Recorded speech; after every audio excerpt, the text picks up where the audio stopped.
Namaste and good morning.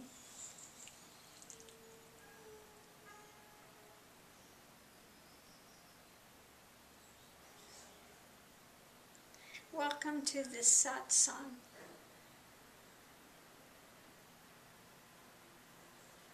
What is there to say? But the greatest Satsang always occurs in the silence, within the quietude.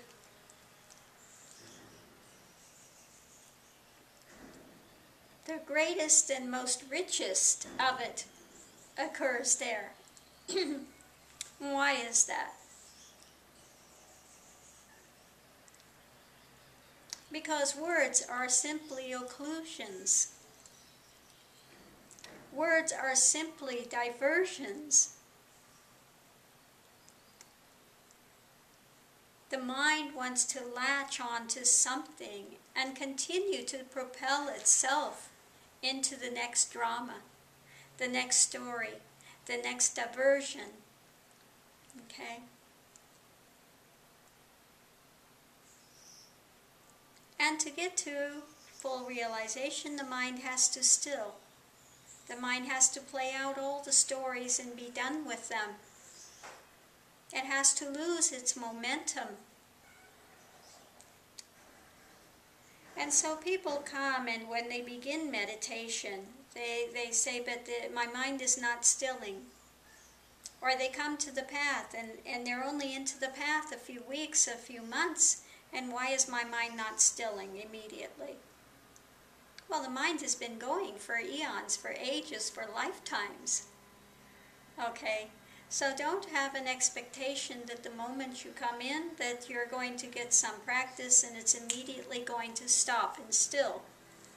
Because what happens usually when one comes in the beginning of practice, one becomes more aware of the mind. And so it appears to gravitate and have even more stuff coming rather than less. And when Kundalini awakens, all the drama that's been repressed and not looked at, not seen, is going to come to the surface to be seen. And this is a natural part of the journey. One has to first see what is there and look more deeply into it and fully encounter it and not run from it, and to face it realistically before the ego will be done with it, before it can be released, before it can be gone beyond, before one can truly see neti neti, not this, in more than just a superficial intellectualism. Because the superficial intellectualisms at the top of the head, well, I know this is the answer and one gives it very rapidly, means nothing. It means nothing. It's just hot air blowing. It's nothing. Okay? So one has to be willing to make the journey to stillness, to silence, to that unknown.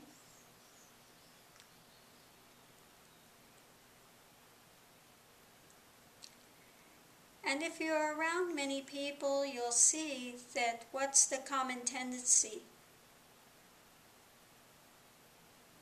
Not quiet. Not to sit together in quiet, but to fill the space. Why is this? Because in the beginning the space is very uncomfortable. One wants to run from that space. Because if one sits in that space, then something may come up. Some emotion, some content. And usually one's way to deal with that is look for another diversion. What else can I get involved in? I want some other practice, something I can do to take my mind off of what's going on internally. So one looks for practices that are diversions. You're not going to get anywhere with that, because you'll continue to look for another diversion, another guru, another teacher, another practice, another initiation, because I'm not getting enough depth with what I have now. In other words, I'm getting bored, and I may have to sit and face myself. I may have to sit with boredom. I don't want to sit with boredom. I want to be entertained. Sit with boredom. What is bored? Sit with what's coming up. It has to play itself out. One has to witness and see it for what it is. More importantly, for what it's not. And when one begins to sit and these things start rising, one wants to create all these stories around them. First, there'll be this cognition of the way one has kept themselves safe. Well, this has happened because this is a bad person or that, or some blame is put somewhere else. Or they're running the poor me cycle, or if only this had taken place, if only that had taken place, and why don't people see, why don't people understand me, all the drama that comes up.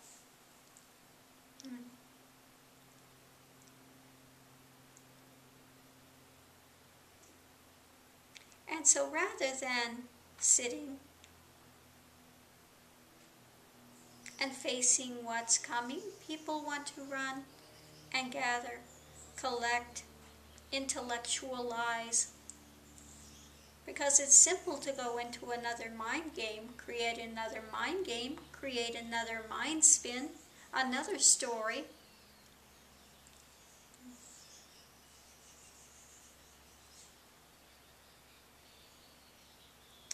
And I've seen this with some popular teachers. Of course, they're very popular.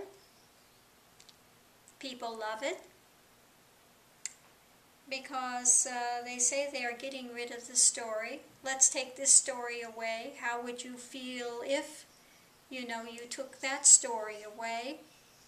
But what happens is they create just a better story.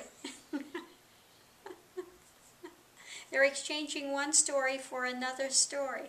Okay, that might relieve that situation for a short time, but it doesn't get to the depth of things of netty, not this, not this, not this, not this. One has to be willing to stop and encounter fully what is here. Encounter fully the pain of what's coming up and see who is it that's encountering this pain. To whom is this arising?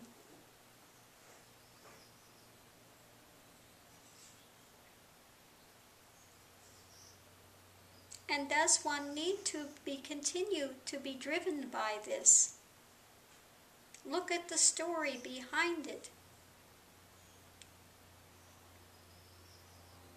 Look deeply, fully, consciously into it, rather than trying to distance yourself from it and ignore it and to, to try to be in denial of things. So this is a difficult thing to teach people, how to sit with it, because on one hand, you don't want to gravitate to more stories about it and create other stories surrounding it. Okay? This is not to create another story around it. This is to really sit with the emotion of it and the drama that has played out time and time and time again, and to really sit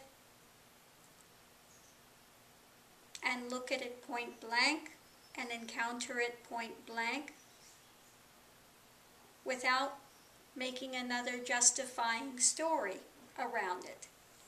Another way to diversion, to enhance, to make another cocoon around yourself.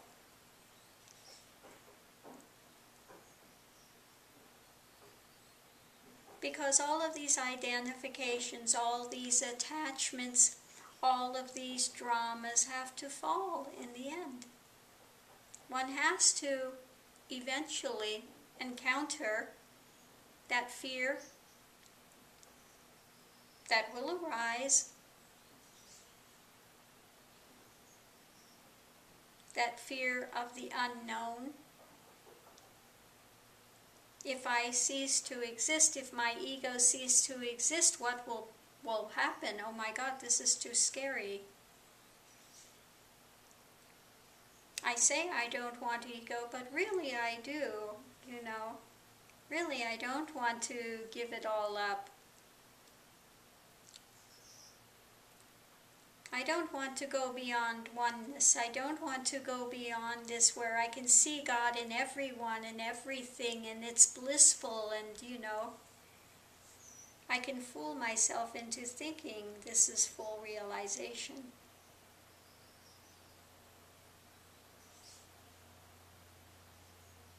In full realization, there is no mind.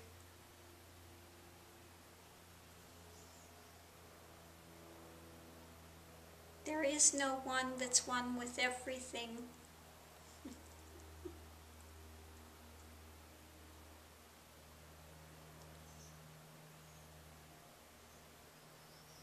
All of the stories have ended as if they never were, as if they never occurred. It's truly like waking up out of the dream.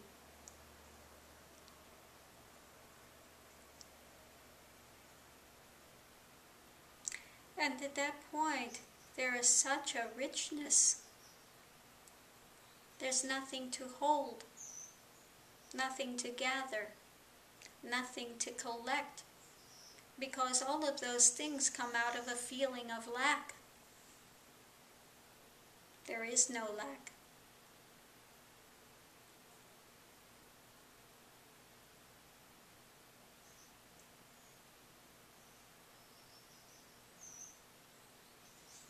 There's simply that abiding presence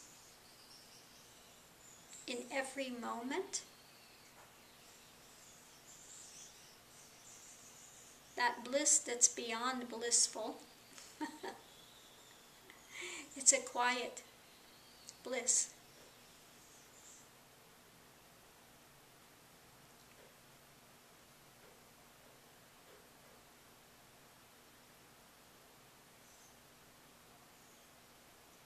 At that point, one wants to leave words behind because words are never it.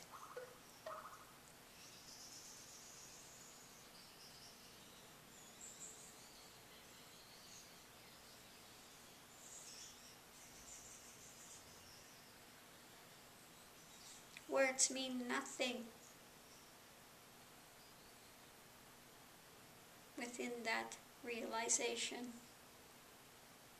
Words belong only, solely, to the world of the transient illusion. Subject, object. The moving mind belongs only to the world of that illusion. Subject, object, transient, motion.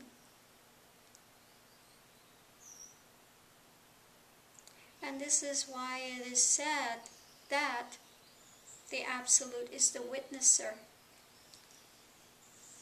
But Absolute is not this point of subject-object.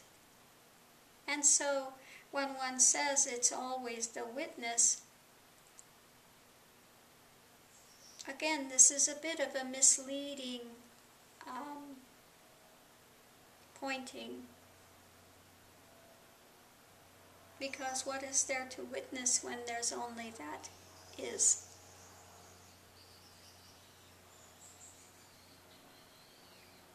It doesn't mean that a world is not seen with the eyes, that this play of God is not seen. It is seen, it's a play of God at that point. And it's a great mystery. Such a great mystery, even more so than one was caught up in mind and drama and trying to figure everything out. When all falls, there's nothing to figure out. There's nothing to chase, nothing to gain, nothing to lose.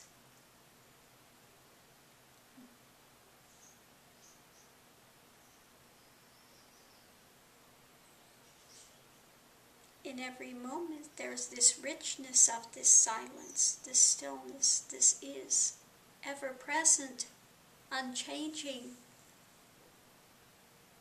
magnificent, beyond comprehension.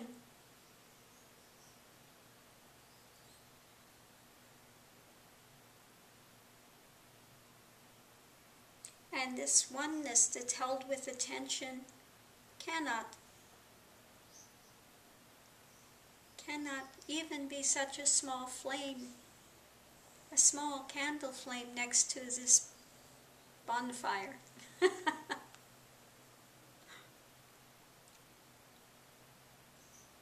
And so this is why all of the teachers, Satgurus, sages that live within that consciousness of the non-dual will always say that their richest teaching is within silence.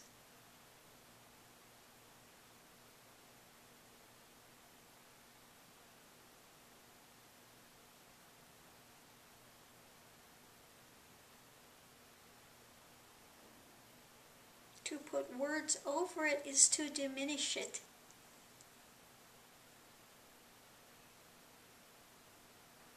It's like covering this beautiful, shining gem with a rubbish heap. One doesn't want to encounter that stench.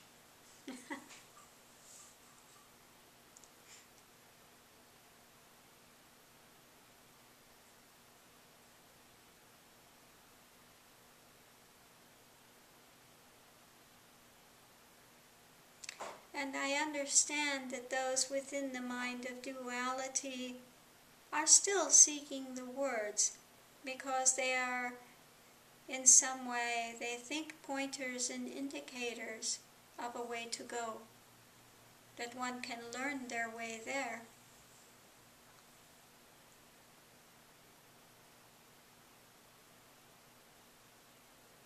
And the only thing that one can learn is maybe to have the faith that that is possible to begin with. And to give a direction to say that way is not the most beneficial.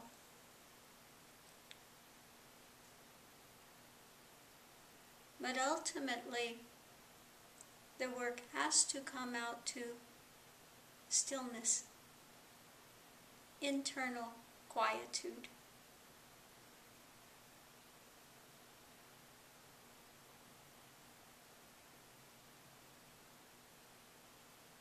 Let all fall. All the stories, all the gatherings, all the ideas, all the ideals, all of it has to deconstruct into that unknown beyond knowledge.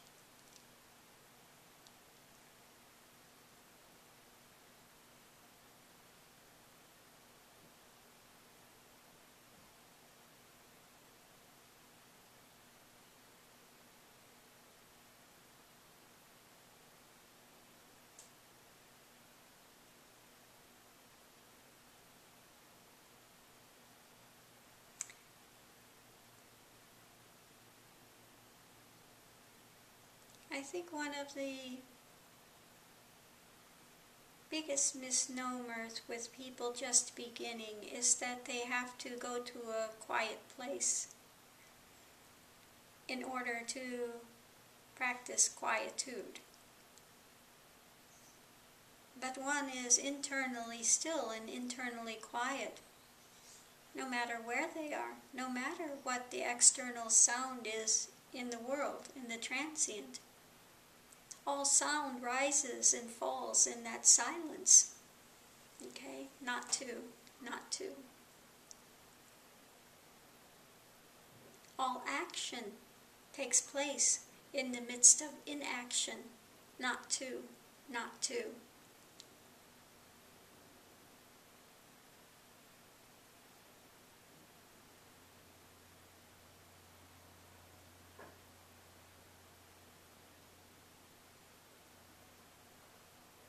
But one has to shift from that external looking in to that internal looking out.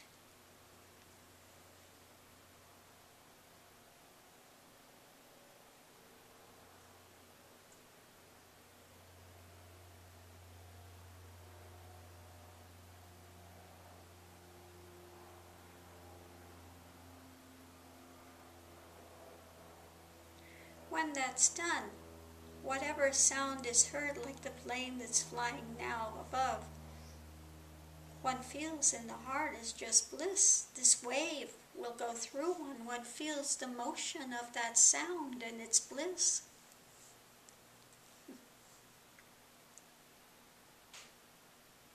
So that which may be annoying to some, that sound is a blissful thing.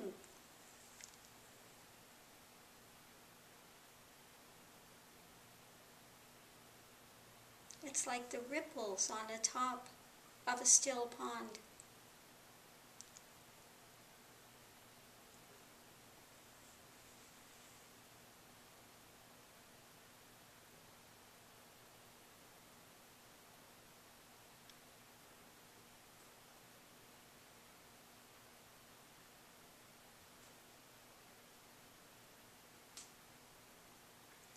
Yes, one starts out in learning to not be attached, to develop more vairagya, to develop more witness or more distance where one can see without being drawn into the drama. But eventually, all of that has to fall.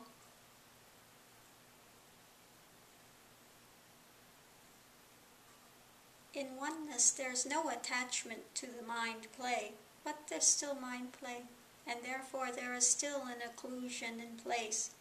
There's still a screen in place. There's still subject-object in place, even though they appear to be merged.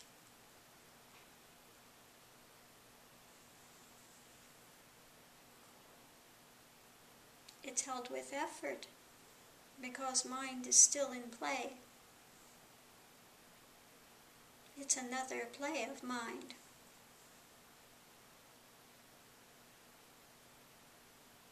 And when it falls, what is there to hold? Who is there to hold it? It just is. No occlusion. No separation.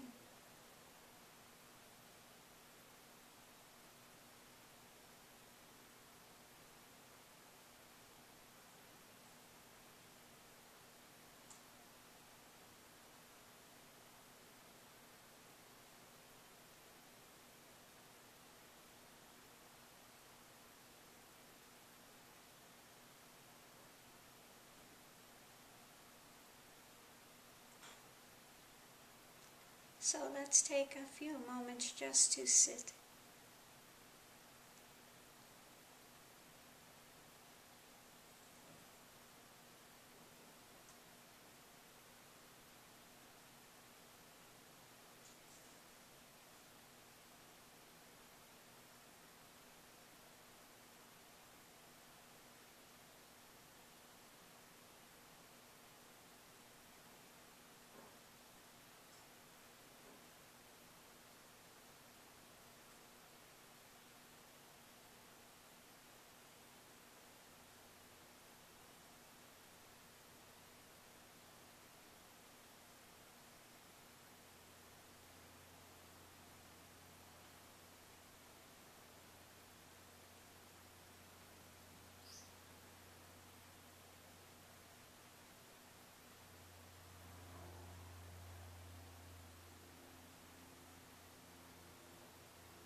Namaste.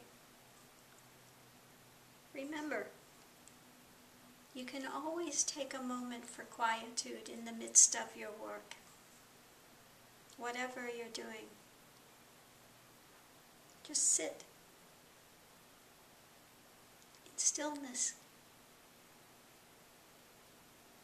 Even if it's only a second, it can bring great benefit.